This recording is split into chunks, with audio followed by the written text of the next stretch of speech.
I assume. Yeah, actually, it was much more than a pilot because it was started with a 2-year contract, so from September 2020 to September 2022.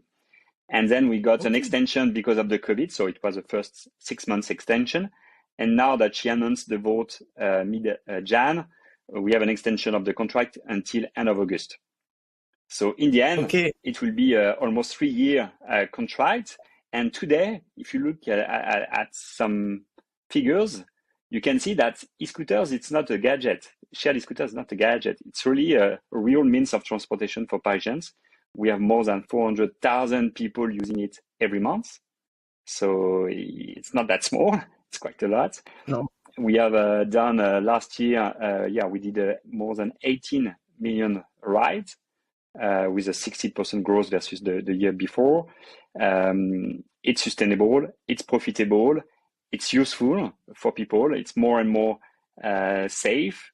So I think, I think e-scooters have found their place in the mobility solution today. Are those trips that are done by people who go to work, for example, people who take the metro and then the last mile they might use an e-scooter, or people who go for a lunch to restaurants during their working hour? Or is it done by students just for fun? Or as you mentioned, it really has a key goal to use the e-scooter, so to either go to work or to go to dinner or something like that. Scooters, shared e-scooters are more and more popular, meaning we have a lot of use cases. So it's difficult to sum up with only one use case, but of course we have daily commutes. So people using it to go to work, to go to university. And just to give you a figure on that, I think the average distance per trip is 2.8 kilometers in Paris. So it's really huge, actually. We have also a lot of people using it to move around the city, from the train station to their office, etc. But also to go out for leisure, to go to the bar, to go to a restaurant, etc. Talking about the riders, 70% of the people are below 35 years old, and 30% are students. We are around 30 to 40% women. And we have more and more senior people using it. So that's, in the end, a much more popular service versus at the beginning.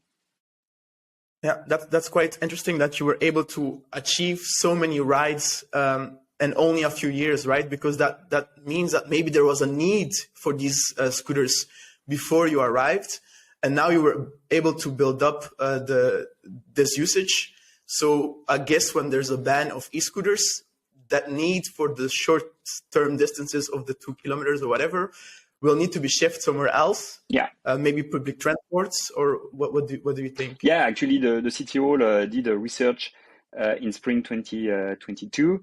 And if you look at the figures of modal shifts, 34% will use public transportation, so mostly metro or bus. Then 19% will use either private cars, private moped, or taxi or ride-hailing, and 12% will use a bike, either private or shared. Okay, and I think last year, since we are discussing bikes, I think VLEP had around 44 million rides, I believe, something exactly. like that. Yeah. So that's also a huge number, right? If you compare, 45 million rides for Velib and 18 million rides for DOTT, Lime, and TIR. Yeah, exactly. So do you think there's still space for adding free float e-bikes, for example? Are the VLEP bikes e-bikes or just traditional bikes? You have both, actually. You have mechanical and e-bikes. And you have it's a docking system, so you have stations all over the place in Paris. So you have to go to a station to lock your bike. How do you see the progress of the bike share, the free floating bike share progressing? Already having like VLEP in the city, with such a huge usage. Yeah, actually, they're reaching quite a cap. So I think it's important. If we want to make soft mobility, more and more popular in Paris and more used, I think it's important to not to reduce one of the means of transportation, but to multiply the means of transportation. So that's why shared e-scooters, shared e-bikes, such as DOTT, Lime, and Tier, can really complement the Vélib solution, not just for Paris intramuros, but also for the suburbs, for instance. Now, I would like to discuss some challenges that you might have encountered during this, not really a pilot, but your operations in Paris. Paris is a huge city.